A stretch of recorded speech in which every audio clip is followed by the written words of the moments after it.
Hey everybody, I am back with another tutorial. So there's a lot of sugar skulls going around. There always has been, but this is my take on it. Um, so really what we're going to start off with today is something more like foundation-y. It's a lot of contouring and using foundation to create your skull. So starting out with a lighter shade of foundation, we're going to put that in our T-zone and we're going to blend that out.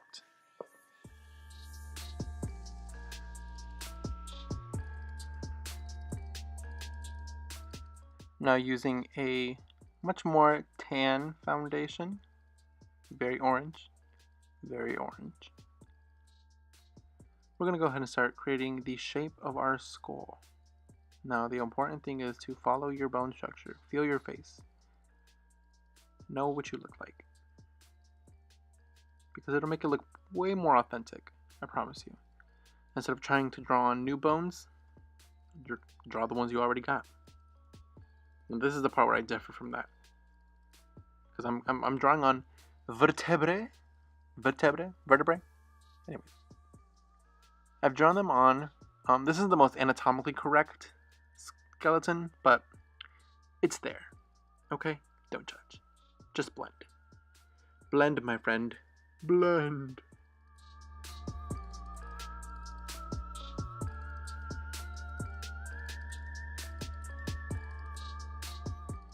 This looks white on camera, but it's more of an ivory color. It still has a little bit of tint to it. I'm gonna put that all over the high planes of our face to make ourselves look more bony. I think I might have said it earlier, but this is not the what in the world? God, I'm crazy. Blend it out.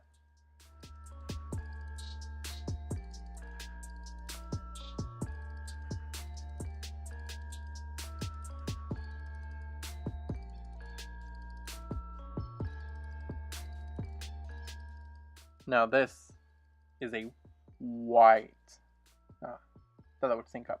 Anyways, we're just gonna use a little bit, a tiny little bit, just to make our bones a little bit more brighter. I ended up using a beauty blender for this part. I don't really remember the reason, but I think it might have been I was getting too many streaks and I don't like it.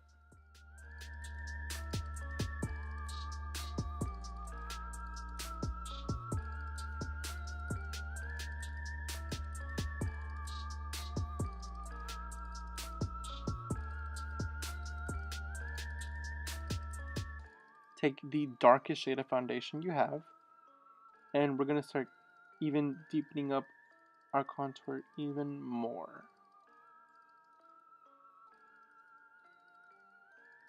We're not going to use this one as much. We're just going to use this in the places where the shadow would be cast the deepest.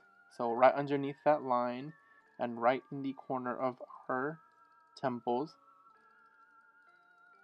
in between our vertebrae and our collarbone. And now, like Pablo Escobar, powder that down. Oh yeah. Oh, I was clumsy that day. Oh, I was really clumsy that day.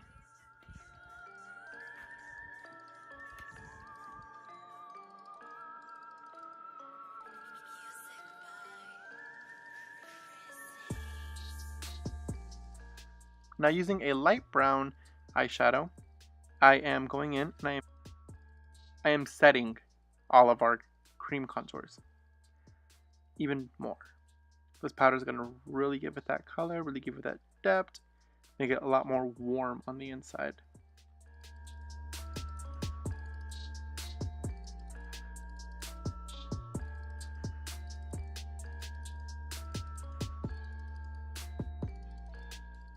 Now taking a darker shade of brown, I'm going to take a flat brush and really hit that little line, giving it a really sharp shadow.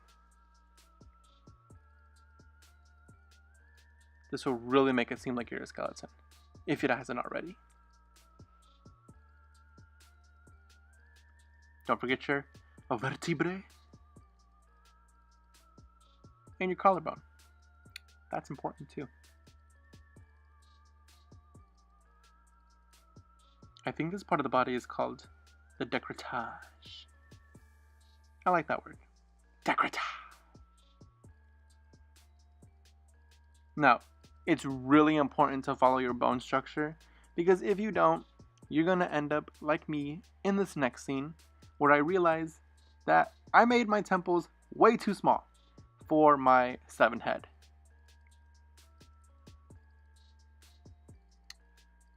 I don't really know how to do eyebrows, but just do the ones that feel right for you. Yeah.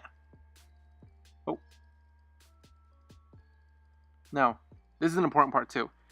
Once everything is set and you're going to do eyeshadow, to catch any of the fallout from the eyeshadow that it might have, put down gratuitous amounts of powder.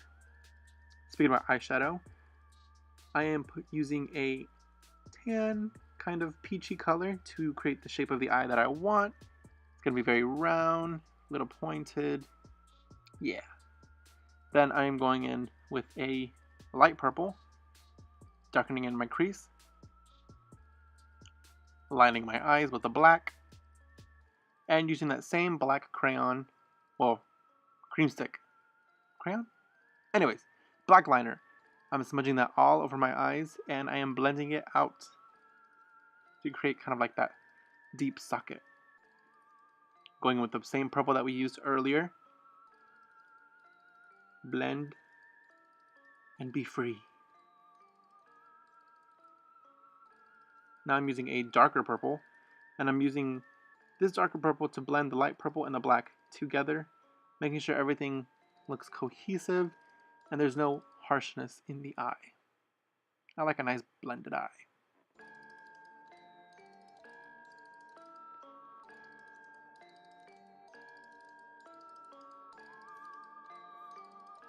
Now going in with my finger, yes, my finger, I'm using a cream gold eyeshadow and putting that into the inner corner of my eye and taking it just halfway across my lid, kind of to create like a half-cut crease for those makeup lovers out there who know what I'm talking about.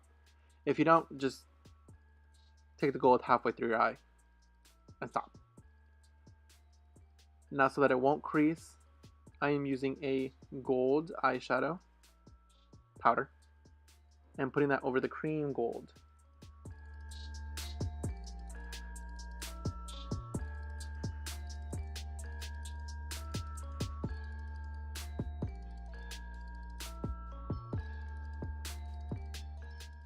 Dust off all the excess powder. Now this is when I'm going to start making the teeth. To make the teeth, apply a lot of pressure with your brush, and then as you drag down or up, lift the brush away from your face, applying less pressure to create that tooth-like shape.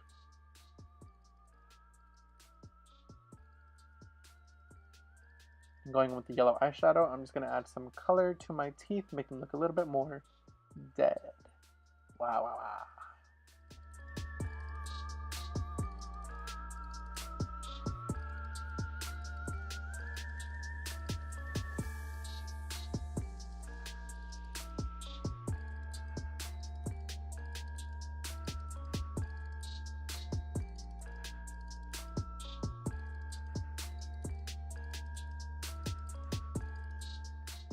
Using the same brush that we used earlier for our cheeks, without adding any extra product, I'm going to lightly dust our teeth, make them look like they are more inside of our skull.